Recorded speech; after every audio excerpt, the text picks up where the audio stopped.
Estelita's voice and Nina's voice. So each chapter goes back and forth between the two of them telling the same story, but they're talking to each other in these conversations. So I just picked a little bit of, I'm going to first read Nina's voice. And in this chapter, she is, I believe, 12 years old. Los Angeles, 1958, boxed up. Mother. For most of my childhood, I knew little of your life in Cuba. It belonged to a time of siblings, a father, war, and poverty. You and I are of a different time. I'm as American as tow-headed, pasty-faced Sandy Plummer who lives next door. I ate hamburgers from Whistlin' Pig, watch the Ed Sullivan Show, and wear Mary Janes with white-bibbed plaid dresses. You wear chiffon and lipstick, are on your third husband, and sing and dance on Hollywood's big screen.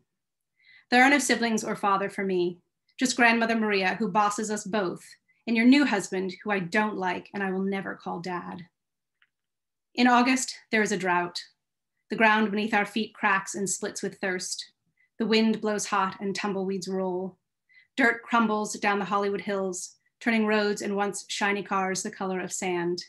Convertible tops remain closed and windshield wipers battle dust instead of rain. Sucked dry, the city holds its breath. I hold mine too, but for different reasons. Winter rain and boarding school are a package deal. I'd take the heat and dry air in Los Angeles forever if it meant summer wouldn't end and I didn't have to go back to Villa Cabrini Academy. At 12 years old, my anger is already taking root. Angry girls are not good girls. This much I have been taught, which makes me certain that I am to blame for what happens. It is mid-morning on Saturday when the telephone rings. I am in the kitchen stirring ice cubes into my lemonade when you scurry from the living room to snatch it up. Our home is a one-story bungalow with a living room you step down into from the kitchen. An open doorway separates the two spaces, which means anything said in one room is heard in the other. You cradle the lime green receiver against your shoulder as you squirt lotions from a Jergen bottle that sits on the counter and rub it vigorously up your forearms. You are still wearing your pink silk bathrobe and feathered slippers, which you stay in until noon on your days off. Oh, you're a doll, of course we'll be there, you say, and I feel a flurry of excitement. You promised we'd spend the evening watching Maverick and eating orange sherbet, but I'd easily give up both for a night out. The last time you took me out, we went to a charity ball at the Palladium and I got to meet Lucille Ball. I am picturing what glittering event you are taking me to when you hang up. That was Uncle Duke inviting Fonzo and me to a cocktail party. I'm sorry, sweetheart, but I simply couldn't turn him down. Under my palm, the perspiring glass feels slick and wet, the ice cubes already melted to slivers. The slightest motion would send it sailing off the counter, drown our feet in shattered glass and sweet lemonade. I look at you, meet your eyes. Why do you still call him Uncle Duke? He's not my uncle, I say, hoping this will sting more than broken glass. John Wayne became my uncle after you married his best friend, Grant. Now that you are married to Alfonso, a gorgeous dark-haired juggler, gorgeous being your word, not mine. You have no right calling John my uncle or dining at his house with your new husband for that matter. Unfazed by my comment, you smile and wrap an arm around my shoulder. He'll always be your uncle, dearest. Now don't be glum. I promise to make it up to you tomorrow. We'll stay up until midnight watching television and eating buckets of sherbet, just the two of us. I sink against you, melting under the scent of the orange blossom skin cream you slathered over your arms. For the briefest moment, I let my head rest on the bridge of your shoulder. And now I'll just give you a quick bit of Estelita's voice. That was Nina, and now this is towards the end of the book. My hotel room is outside the city, down the road from the old Tucson studios where we're shooting, and it feels like the middle of nowhere. The parking lot is empty save for a few cars, and the yellow light eking out from curtain windows makes me feel even more isolated. I'm rarely lonely, I realize, with a stab of self-pity. At home, there's always mama or you, and for great chunks of time, husbands. In Las Vegas, my hotel room fills with people drinking after hours, or else I'm at a cocktail party or dinner parties that leave just enough time for me to tumble into bed afterward. I should have stayed out and had a drink with Angie, I think. I walk around the parked cars to the edge of shrubbery bordering the pavement. Nothing but desert stretches before me, black space, the tops of the distant hills like pencil marks drawn against the night sky. It reminds me of Mexico. The air blows cool against my arms, the moonless sky filled with stars. The silence is astounding. Not a cricket chirps or a mosquito buzzes or a lizard slithers. There's not a rustle of a leaf or the beat of a bird's wing. I wonder if this is what death is like, terrifying in its immense beauty and peace and silence. From somewhere deep inside me, a song unwinds into the night, a lullaby Farah used to sing. I'm astounded I still remember it. I never sang it to you. I haven't heard it since I was 5 years old, and yet it returns as if my soft-footed, hip-swinging nanny is standing in the desert, silence guiding the words to me. For just this one night, I let in the dizzying loss of my home in Cuba and my sisters and all I thought we could have again. The sadness feels indulgent, gratifying, like leaning into an ache I know will never heal. I'm not a person who dwells in the past, but anticipates the future. And yet I feel the profound realization in this moment that there is only here and now, this night, this dark, this silence, this unimaginable sorrow, this beauty. I want to share it with you, my one and only precious daughter, but I know I never will. From the same source where the song came forth, I understand that there will be many things we don't share together, and that moments like these are mine alone. So I thought I would talk for a quick minute about the reason I chose to tell the story in the way that I did. It felt important that I tell Nina's story as well as Estelita's. Nina's the one that gave me the story. So I had her interviews and I had her voice in my head. And it felt important that her side of the story be told. And I also, the book does not really hold the glamour of Hollywood as much as it holds the trauma of Estelita's life and Nina's. And it felt like I wanted to give the truth of that to people in a way that they could stomach it and hopefully empathize and, you know, have the truth of what was behind the super glamorous, beautiful singer and dancer in Hollywood. Because you see Estelita, as we see a lot of Hollywood stars, and they're profoundly dramatic and glamorous. And the underneath of that story, knowing all of the trauma that Estelita lived through, knowing what she was able to sustain, makes that glamorous figure in Hollywood even more impressive to me.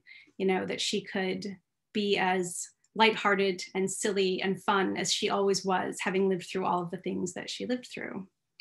And sometimes I feel like we want a heroine who is strong and powerful and survives. And sometimes, you know, we get heroines who are just doing the best they can. And so ultimately she didn't survive, and she made some really sad choices with the men that she ended up with. And she felt like a woman who was kind of lost in that world of men and violence and war and Hollywood. And it was the 50s, in an era where, you know, women didn't have a lot of control, and they didn't have a lot of control over their own lives. So to me, the heroine of the story is Nina, who you, Nina, very impressively lived through all of this with your mom and, you know, grew up and out of it and became an incredibly healthy, strong, independent woman who found an incredible dear husband who's the sweetest man I've ever met. And so, you know, this was your story. And one of the things that also didn't make it into this book was the life, Nina, that you were able to have afterwards. And one of the special things is that you were able to have a relationship with your dad, who is a complicated character in this book. You didn't have a really strong relationship with him as a child, but you were able to have a really loving relationship with him as an adult, which is impressive. And I don't know if you want to talk about that a little bit. I do, because he loved me very much. And when I gave birth to my son, Daniel, he flew from Mexico. It was his first grandson, and he couldn't wait to see him. And I'll never forget how wonderful that meeting was. I loved my dad a lot. And I always wished growing up that she would have just left me there. And now I've reunited with my sister. My brother, he's already died, but I love being able to have a sister in my life. I miss that, you know. Yeah, that's such a special thing, because the book is your childhood was lonely the way that Very lonely. Yeah. So to find a sibling and a dad that you can love after everything that happened is a really happy ending. It is. Yeah. I also wanted to ask you, you know, let's see, I wrote some questions down. So did you anticipate the story, that your mom's story would ever be told as a novel? Like, did you ever think in your life that you wanted your mother's story told? And is this the way that you anticipated it being told? I wanted to write it all my life, her story, and I was going to call it The Forgotten Star. And I wanted everybody to really know how special she was. I never knew if I could put it together, and then you did it.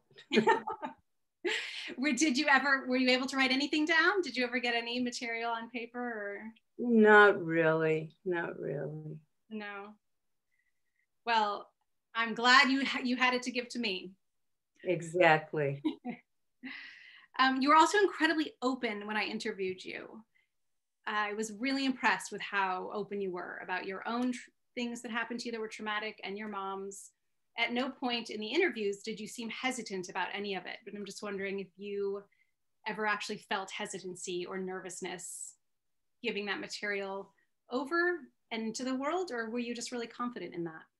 No, I didn't feel nervous, probably because I was a therapist for many years in Palm Springs and studied neurolinguistic programming. So I used that in therapy, which helped me to overcome a whole lot of the stuff that I brought with me, you know.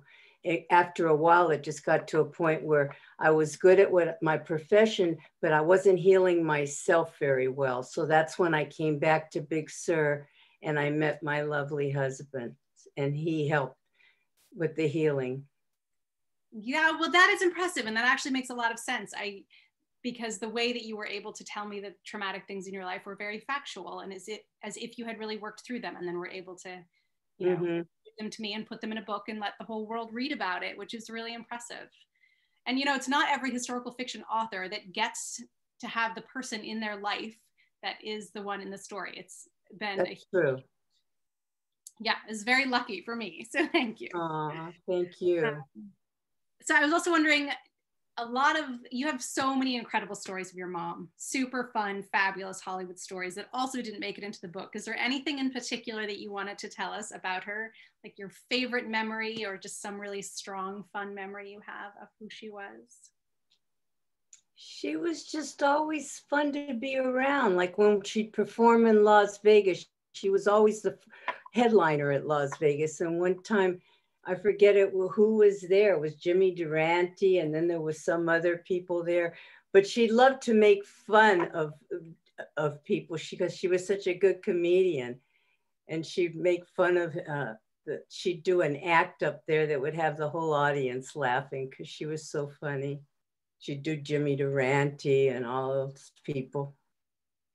Show us, you have there some of the movies that she was in, other than Rio Bravo is talked about in the book, but there were a lot of other movies that, you know. Yeah, Tropic Zone with Ronald Reagan and Rhonda Fleming. That's where she met my stepfather, Grant Withers, that was married to Loretta Young. And she fell in love with Grant, and I loved him. He was a good daddy, actually, but he had problems, and he was best friends with Uncle Duke. That's how this whole thing started with Duke in the first place, was because of Grant. And Uncle Duke is John Wayne, just for Uncle Duke is. Tell us a little bit about him. He's a fantastic character. Oh, what a wonderful man. When he'd come to the house, I mean, when you're a little girl and somebody that tall lifts you up in the air, it's just, you know, you never forget them. I used to love for him to come over because he would throw me up in the air. That's so fun. Do you remember any other Hollywood stars you remember from your childhood? Well, my mother was very close with Sammy Davis Jr., and it was him that sat next to me at her funeral, and it was him that was my rock, because they were going to give her a cross on her casket to the doctor that I'm sure killed her. So then I freaked out, and it was Sammy Davis Jr. that put his arms around me and put me in the limousine and stayed with me until I got into a hospital, because I had a complete breakdown after that one. Yeah, that's an impressive.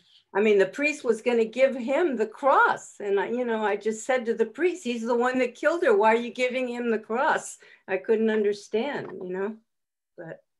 Yeah, that's another thing about this story that I've talked about. It's kind of one of the reasons I wrote it, is one of the most upsetting things about hearing the story was your conviction that he is the one that killed her, and that no one would listen to you as a young woman, and that no one did an autopsy or looked into it. No.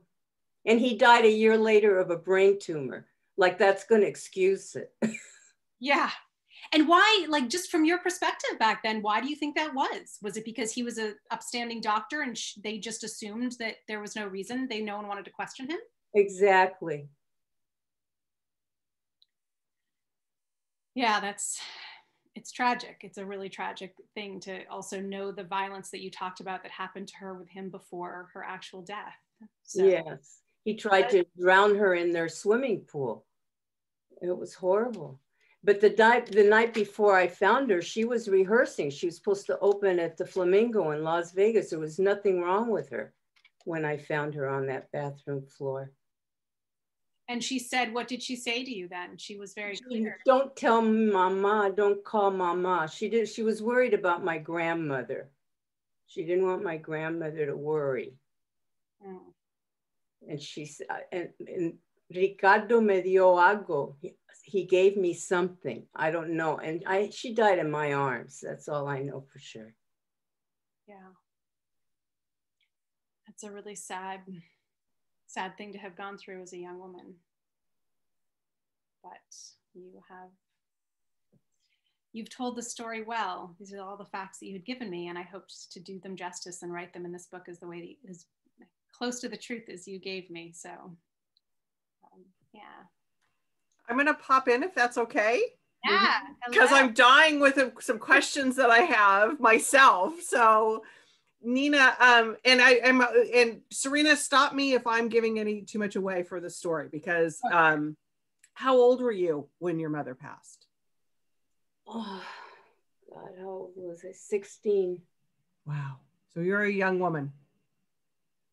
And was this in Hollywood, or were you in Las Vegas? In the San Fernando Valley. Okay. Yeah. And did you travel with her to Las Vegas when she would do the shows all the time? Yeah, that's quite a life. I remember as a kid, my parents would go to Las Vegas, back in Nina and I were talking in the green room earlier. I'm actually older than she thinks I am. And so in the early 60s, my family would go to Las Vegas, and that's when Danny Thomas would be out by the pool. And I mean, it was just a different vibe in Las Vegas. It was a very Hollywoodish vibe out there. It was very interesting in the early 60s. There's also a little fact that I tried to put in the book and never made sense to get in there, but didn't you tell me that the mayor of Palm Springs was in love with your mother and named a street after her? Yes, and the street's still there, Estelita. Yeah. That's amazing. Frank Bogart. He was the mayor? He was the mayor and fell in love with her in the street, and he's still there, Estelita. Yeah. I'm going to have to go that's the thing too. Yeah, you have to go find that story, because that's the thing too with Palm Springs, Hollywood, Vegas. They're all and especially back in the heyday, you know, back in those days. So what years, not to give away your age, but what years were we talking about? Are we talking about the late 50s? Late 50s. Late 50s when all this was happening. Yeah. Mm-hmm. Yeah. And what was the movie? You had some old CDs and Tropic Zone and Cuban Fireball. Those are my two favorite movies of her. Oh my God, that really showed her comedic side of her, because they're musical comedies, both of them, except for Tropic Zone. That was real serious, because she saved Ronald Reagan. Remember? You haven't seen it. I've seen it. I haven't seen it yet. So, Serena, how did you and Nina? How did your friendship start? How did you guys get to know each other? Well, so my mom grew up with or near Nina's husband. There was a family of 4, and he was he was a twin. And my mom actually lived with their family as a child for 1 year when her mother left her for a year. And so they were just childhood friends. And then years later, we went to visit her childhood friend, and Nina had married one of them. Wow. And what was the conversation that started this process to get to writing this story? What was that? What was the spark that came from that? Yeah, Nina, when I remember, like, so I was a really young woman living in LA. I think I was 21 maybe. And Nina just started telling us the story. And immediately it's so fascinating. And then my mom remembers that you, Nina, bringing up newspaper clippings and, all sort of like a pile of incredibly interesting information. And she and I were just sort of floored by this story. And that actually sparked my mom and I in LA did a bunch of research and wrote a screenplay of Estelita's life. This was 20 something years ago. I don't even know, Nina, if I ever told you we did that. And then we never did anything with it. Like, I don't know what to do with a screenplay. It just got forgotten. But the story was there. And I just always intended to tell it as a novel someday when I could make it happen. So. Interesting. Yeah.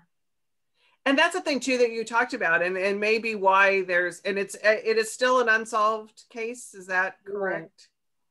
Right. Yeah. And so, and mainly possibly to do with the fact that the doctor is deceased. Is that part of the reason that nobody really wants to take it any? Because there's so much fascination with unsolved murders these days. No, I do consider it an unsolved murder. People are so hesitant to call it a murder, but when you hear Nina talk about it, it seems like it's nothing but a murder. Yeah. Yeah.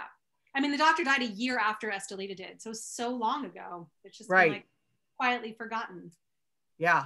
And it's just, so, okay, I'm going to look distracted for a minute because I'm seeing some questions come in. I'm so fascinated. I'm like ready to like keep asking all the questions, but there are some coming in for Facebook. So let me see what, so Justine says, Nina, what does it feel like to have you and your mother's story out there in the world now?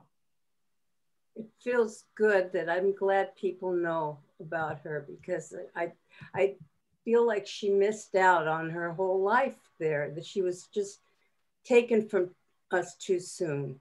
And the fact that Serena could put her in a book like this just made it feel, I just felt so blessed.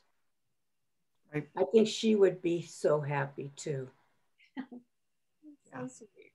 Well, and that's the thing too, that it's just, and Serena, you talked about it a little bit, and I think that there's a historical fiction aspect to it, but there's this murder mystery aspect to it as well. And was it hard for you though to have, knowing that Nina was there in poetic license, you know what I mean? It's like, did you ever feel a little restricted in that? Yeah, it was really hard. I mean, the biggest challenge was taking a life that spans and trying to make it in a fictional plot line that people are going to want to read. Right. That sort of as the natural arc of story had to be sort of, woven into these like real life events. Right. It was harder for me. And then in terms of just kind of getting in their heads, I just had to forget about it being real. I had to pretend that they were my characters that I was creating, and do the best I could to imagine how they would feel in any one situation. So I did take a lot of liberty that I didn't honestly think about until, I will admit, Nina, that when we sent off the first draft for Nina to read, I was slightly terrified for being like, oh God, I hope she likes it. Well, how was that? How was it first reading that first draft, Nina? Oh, blew my mind. I wasn't ready for it. And I had to really, one of the parts about the awful stepfather that I had, when I read that part, I had to put the book down and wait for a couple of days to just be able to get through the rest of it, because that brought it back. I realized at that point that I wasn't completely healed if I let it affect me the way I did, so I had some work to do before I could get through it all. Yeah, there had to be a process to that. And Serena, for you, there had to be the sense of obligation too, that it's like you needed to respect so many different aspects. Because, in historical fiction, sometimes the people aren't alive that are going to read it. So there's that, respect that you really have to take into account. Yeah, absolutely. And I was just so grateful that, Nina was so incredibly open and so willing to be so honest. Yeah. It's really an easy thing. Okay, so Amanda asks, I'm curious if it was difficult for Serena to decide whether to tell the story in fiction or non-fictional form. Well, no, only because I've never written any nonfiction. Right. I have no idea what I'm doing. So it just came naturally to write it as fiction. Yeah. And also when you do write it as fiction, like there are some fictional characters in there that I, created for depth of story and connection and relationship. And So when it's fiction, you can really do that and make a story that has a lot of heart in it, as well as facts. Right. So, because that's the thing with nonfiction, you can't really make conversation, you know, unless somebody was there. And that's a really part of storytelling, is those created conversations. Yeah, and when you have like the periphery of a story, you know, Nina had all these sort of facts, but you know, she didn't know who was at the party with her mother. I didn't exactly know who, so I was like, who would have been at that Hollywood party? Or, right. you know, kind of fun to recreate some of that. Yeah, and you have to make it up. You've got to just like pull in as much of real that you can, and then just kind of go with your imagination as well. And fiction allows you to do that. Nina, where was your mother born? Cuba. Cuba. Okay, so she was born. Serena actually went to her hometown. Wow. Yeah, it was really extremely special to be able to get to her hometown. Oh, wow. I wish I could have gone with her. That would have been amazing. Someday we can still go. Was that hard was it hard to get to Cuba to do the research, to do that? No, actually it wasn't. Okay. It was, what did I go? I went actually almost a year ago. Okay. And you just have to get a visa. It's like a okay. passport. You need a special visa with your passport, which you can apply for very easily. Okay. I just did a research visa and went. And when did she come to the United States? When she was 15. Okay. Okay, so she was a young girl too. So lots of very traumatic. So, okay, another question. Albina wants to know, are there issues of trauma explored in this book universal, or is there something unique, being that Estela was a Cuban immigrant? Wait, I'm sorry, say the question again. I think he's asking if it's okay. Are the issues of trauma explored in this book universal, or is there something unique, being that Estelita was a Cuban immigrant? So did her race have anything to do with? No, it really didn't. The trauma was very specific to like incidences of, you know, that happened to her. But the thing that they went back to Cuba, Nina and her mom, and a lot of the, you know, they were put in house arrest. Castro was taking over, and Estelita's father was Batista's chief of police, who Castro was overthrowing. And so as soon as Nina and Estelita landed in Cuba, they were put in house arrest with, you know, all of Estelita's sisters. And it was just the women and children. And there was abuse that went on there, war and men, rebel soldiers, and taking advantage of the women. And so that was the traumatic stuff that happened in Cuba. Right. There were just abusive husbands, you know, all the. That's when I was wishing she left me with my father in Mexico. When you went back to Cuba? Yeah. Why couldn't she have left me in Mexico? That's all I could think about when I was there.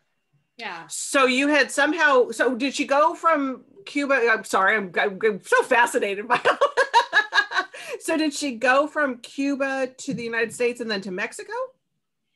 So the story that I tell is not the timeline that really happened. This was one of the liberties I had to take.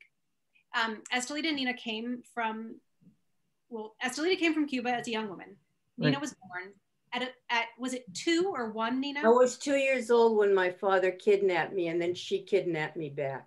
So her father is Mexican, and he kidnapped her and brought her to Mexico. And Estelita snuck into the country and stole her Nina. Okay. But in my story, that happens when Nina is 12. Got it. Because in terms of the timeline, I couldn't do 2 and then jump to her being 12 in Cuba. Right. In my book, they go from Mexico, escaping and getting her back to Cuba, and then back to LA when they get out of Cuba. In reality, they went from Mexico back to Hollywood, to Cuba, back to Hollywood. Right. Yeah. There was a lot of back and forth that you can't really, like you said, they can't really do that in a novel format. Yeah. In an arc of a story. I love what she did, though, because that's the part of the book that I didn't really live at that age. And when I was on that trip and running away with my mom in Mexico, it was like brand new to me. And it was exciting. I loved that, Serena. I thought, oh my God, I get to have mom all to myself. Remember how you even said that in the book? Yeah, and I felt so it. It felt special to me. Oh, that's so nice to hear, actually, because my concern was that it would just not feel real. No, I loved it. Oh, that's great. Yeah. Oh, that's fantastic. Because that's the thing too, so you had siblings, and so you never lived with your siblings. No. Yeah.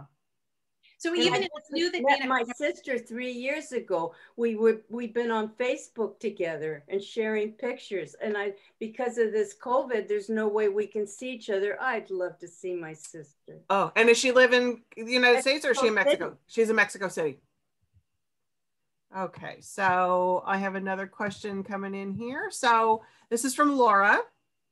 She's thanking us for this. Serena, would you reconsider or rewrite a screenplay adaptation now that you've written the novel?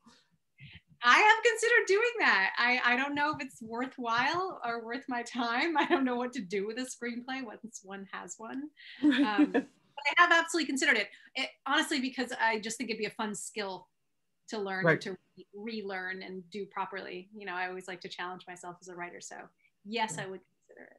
Yeah, and and this is just a fascinating story. I mean, it really, I mean, we've jumped around and we've touched on a bunch of different topics, and I hope that we have inspired people to pick this book up and read it, because it just is, Nina, your story sounds fascinating, and the way that you put it together, Serena, just is amazing.